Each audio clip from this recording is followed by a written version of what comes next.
Assalamualaikum warahmatullahi wabarakatuh. Halo semuanya, perkenalkan nama saya Sabrina Septiani. Saya merupakan mahasiswa dari Universitas Singapura Bangsa Karawang, jurusan Pendidikan Bahasa dan Sastra Indonesia. Di video kali ini, saya akan menjelaskan tentang folklore tradisi ruahan di daerah rumah nenek saya, yaitu di Jakarta, khususnya di daerah Kebun Jeruk. Pertama-tama saya akan menjelaskan terlebih dahulu pengertian dari tradisi ruahan. Tradisi ruahan adalah tradisi yang dilakukan menjelang bulan Ramadan untuk mengenang dan mendoakan arwah leluhur atau keluarga yang sudah meninggal, serta sebagai bentuk persiapan menyambut bulan suci Ramadan.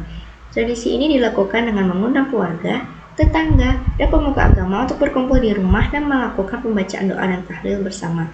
Selain itu, tradisi ruahan juga diisi dengan kegiatan makan bersama dan pemberian sedekah berupa besek atau berkat dan sembako.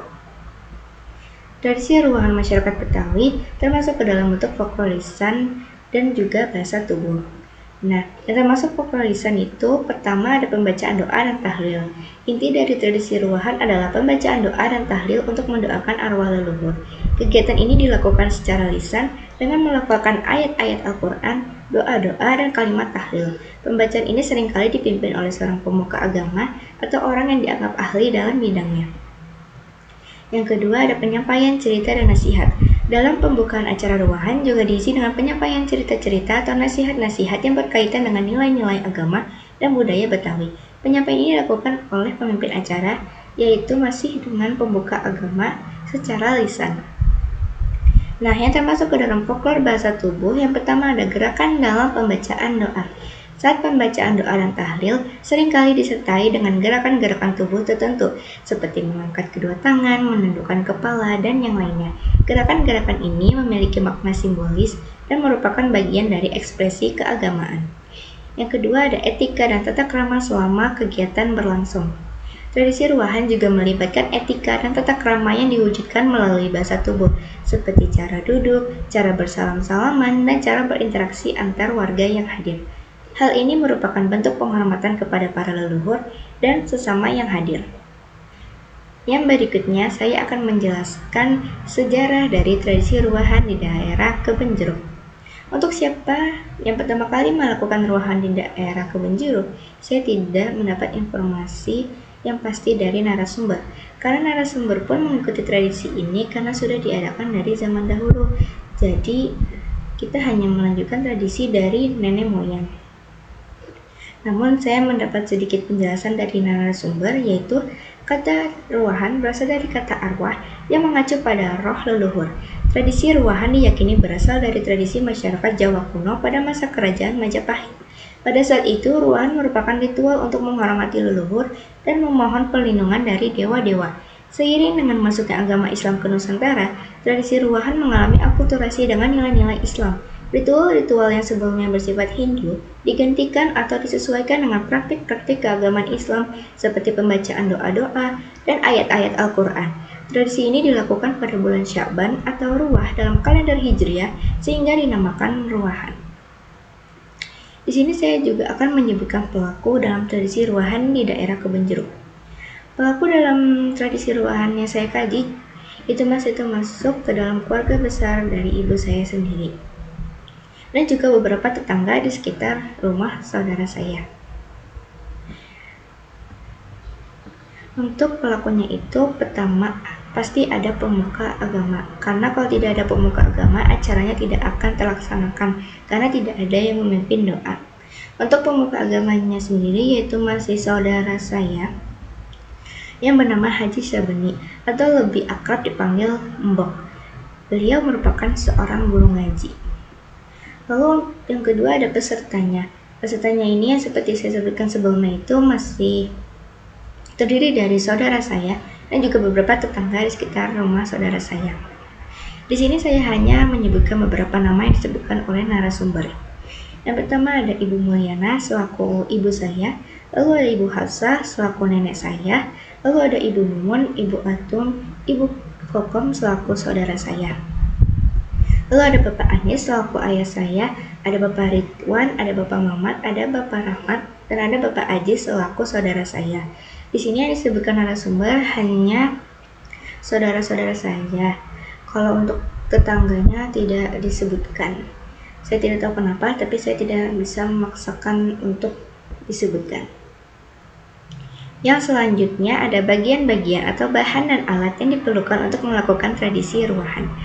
Di sini bahan yang diperlukan ada makanan ringan berupa kue. Kue di sini bisa berupa kue bolu atau kue tradisional khas masyarakat Betawi. Atau buah. Buah di sini bisa berupa buah pisang, buah apel, buah semangka, buah jeruk, dan yang lainnya. Nah, untuk makanan ringan ini sendiri dibawa oleh tamu yang akan hadir untuk melaksanakan tradisi ruahan. Fungsinya untuk menghormati tuan rumah. Yang berikutnya ada nasi dan lauk pauk. Ini disediakan oleh tuan rumah. Bisa berupa ayam, ikan, sayur, lalapan, dan juga sambal. Yang berikutnya ada berkat atau besek. Berupa nasi dan lauk pauk yang disediakan oleh tuan rumah. Biasanya berkat atau besek ini dipesan dari catering, tapi kembali lagi kepada tuan rumah ingin memasak atau pesan dari catering. Bahan yang terakhir yaitu sembako yang disediakan oleh tuan rumah berupa beras, mie, minyak goreng, serta gula pasir. Adapun alat yang diperlukan yaitu peralatan memasak seperti panci, wajan, dan spatula. Yang berikutnya ada wadah saji untuk menyajikan makanan berupa piring, mangkuk, gelas, sendok, garpu, dan teko. Berikutnya ada alat-alat untuk tahlil seperti tasbih, Al-Quran, dan buku Yasin. Dan yang terakhir ada alas duduk berupa karpet. Yang berikutnya saya akan menjelaskan fungsi dari tradisi ruahan ini. Dalam kegiatan tradisi ruahan, ditandai dengan adanya perkumpulan keluarga besar dan juga tetangga di sekitar yang akan melakukan tahlil dan doa untuk arwah leluhur, lalu dilanjut dengan makan bersama dan pemberian besek dan sembako. Nah, dari kegiatan tersebut dapat disimpulkan fungsi dari tradisi ruahan itu. Pertama ada mendoakan arwah leluhur. Fungsi utama ruahan adalah sebagai sarana untuk mendoakan arwah leluhur, seperti kakek, nenek, orang tua, dan sanak saudara yang telah meninggal dunia. Masyarakat Betawi percaya bahwa dengan melakukan ruahan, mereka dapat mengirimkan doa bagi arwah leluhur. Fungsi yang kedua adalah dapat mempererat tali silaturahmi. Ruahan seringkali diisi dengan kegiatan makan bersama dan berkumpul dengan keluarga, tetangga, dan tokoh agama. Hal ini dapat memperkuat tali silaturahmi dan kebersamaan dalam masyarakat. Fungsi yang ketiga adalah menyambut bulan suci Ramadan. Ruahan juga menjadi bagian dari persiapan menyambut bulan suci Ramadan dengan membersihkan diri secara spiritual dan mempererat hubungan dengan sesama. Masyarakat Betawi diharapkan dapat memasuki bulan Ramadan dengan hati yang bersih. Lalu fungsi yang terakhir adalah melestarikan budaya Betawi. Tradisi ruahan merupakan bagian dari warisan budaya Betawi yang perlu dilestarikan. Dengan melaksanakan tradisi ini, masyarakat Betawi turut menjaga identitas budaya mereka. Yang berikutnya, saya akan menjelaskan rangkaian kegiatan dari tradisi ruahan di daerah Kebun Jeruk. Pertama, kita berkumpul ke rumah saudara yang mengadakan ruahan dengan membawa bingkisan berupa kue atau buah seperti yang sudah saya jelaskan sebelumnya. Lalu, kalau sudah berkumpul semua anggota keluarga dan juga tetangga, pemimpin acara membuka acara dengan memberikan sambutan dan penyampaian cerita dan juga nasihat. Dilanjut dengan membaca tahlilan dan juga doa untuk keluarga yang sudah meninggal. Setelah membaca tahlilan dan doa, semua orang berbaris untuk melakukan salam-salaman untuk bermaaf-maafan guna membersihkan hati untuk menyambut bulan suci Ramadan. Setelah bersalam-salaman, tuan rumah menyuguhkan makanan, lalu semua orang makan bersama. Setelah selesai makan bersama, tuan rumah memberikan berkat atau besek dan juga sembako kepada semua orang untuk dibawa pulang dan diberikan kepada keluarga di rumah. Acara selesai, semua orang pulang ke rumah masing-masing. Yang terakhir, saya akan menjelaskan makna dari tradisi ruahan di daerah Kebun Jeruk. Pertama, ada nilai moral. Yang termasuk ke dalam nilai moral dalam tradisi ruahan ini ada menghormati leluhur. Tradisi ruahan merupakan bentuk penghormatan dan doa bagi leluhur dalam meninggal dunia. Hal ini mencerminkan nilai moral untuk selalu mengingat dan menghargai jasa-jasa orang tua dan leluhur. Yang berikutnya ada keikhlasan. Tradisi ini mengajarkan nilai keikhlasan dalam memberikan sedekah dan mendoakan orang lain tanpa mengharapkan imbalan. Yang berikutnya ada kesederhanaan. Tradisi ruwahan biasanya dilakukan dengan sederhana, baik dalam hidangan yang disajikan maupun dalam pelaksanaan acara. Hal ini mengajarkan nilai kesederhanaan dan menghindari kemewahan. Yang berikutnya ada nilai keagamaan. Yang termasuk ke dalam nilai agamaan di tradisi ruwahan ini ada memperkuat keimanan. Ruwahan diisi dengan pembacaan doa dan ayat-ayat suci Al-Quran yang dapat memperkuat keimanan dan ketakwaan kepada Allah Subhanahu wa Ta'ala. Lalu ada mempererat tali silaturahmi. Tradisi ruwahan menjadi ajang untuk mempererat tali silaturahmi antara anggota keluarga dan tetangga yang merupakan salah satu ajaran penting dalam agama Islam. Yang selanjutnya ada nilai budaya.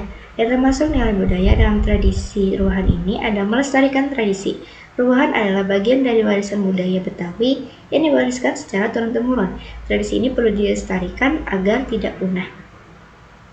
Yang selanjutnya ada mencerminkan identitas masyarakat. Tradisi ini menjadi salah satu identitas masyarakat Betawi yang membedakannya dengan masyarakat lainnya. Yang terakhir ada nilai sosial. Yang termasuk ke dalam nilai sosial di dalam tradisi ruwahan ini pertama ada gotong royong.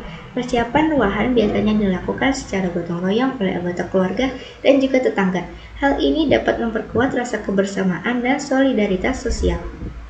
Yang selanjutnya ada kepedulian sosial. Dalam tradisi ruwahan, masyarakat Betawi biasanya berbagi makanan dengan tetangga dan orang-orang yang membutuhkan. Hal ini mencerminkan kepedulian sosial dan semangat berbagi. Yang selanjutnya ada mempererat hubungan sosial. Tradisi ruwahan menjadi ajang untuk mempererat hubungan sosial antar anggota masyarakat. Berikutnya saya akan melampirkan beberapa dokumentasi wawancara dan juga beberapa dokumentasi selama acara berlangsung. Selamat menyaksikan. Ada Eva nih berapa ya? Mama aku nggak amplop buat anakku. Ada apa? Iya, anakku udah bagi. Kemarin dia mau yang ambil apa mana? Karena ada orang baru. Suruh membeli sini ambil susah mereka nanti. Yang datang ekspor. Iya kan?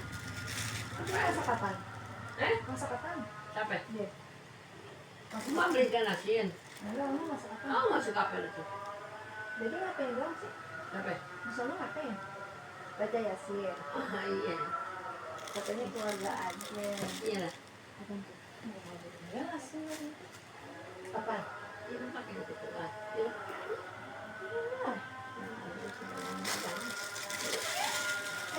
Oke.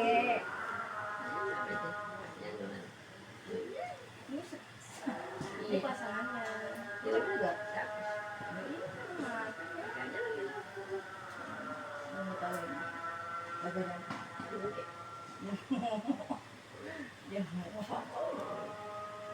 Ya udah ya.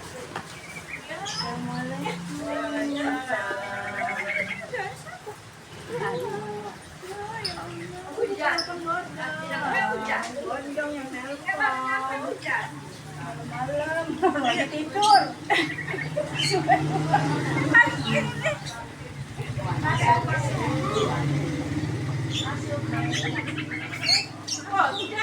Assalamualaikum.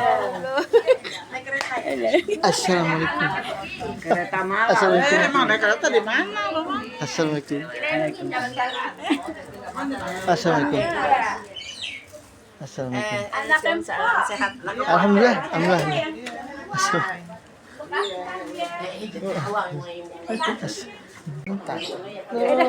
Nih, tuh makan pak. Ini kan makan. Ini kagak makan tuh ayam. Ntar aja. Ntar aja katanya mak. Yang kan motor berat barengan. Udah lapar, jangan ini makan aja.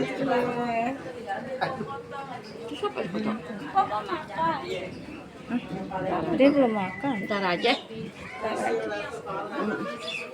Makan ya? Ntar aja.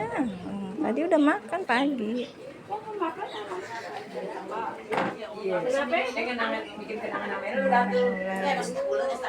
Belum, bokeh belum datang. Bokeh belum datang. Minum. Ini aja. Subhanallah wa bihamdihi. Subhanallah wa bihamdihi.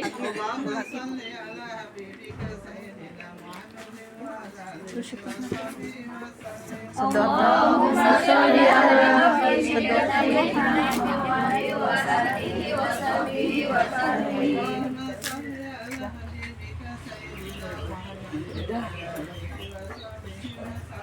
Allahumma sholli ala habibika sayyidina Muhammad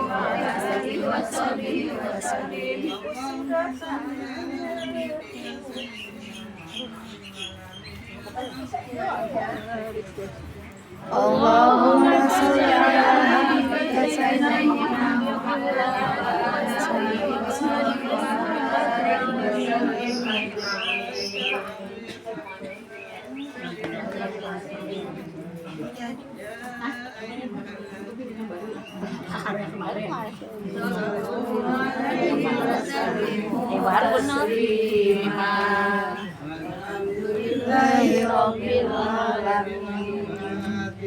A'udzu billahi minasy syaithanir rajim.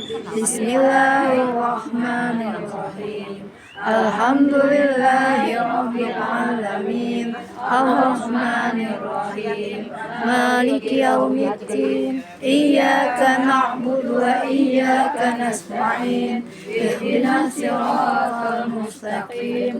Siratal ladzina an'amta 'alaihim ghairil maghdubi 'alaihim waladdallin.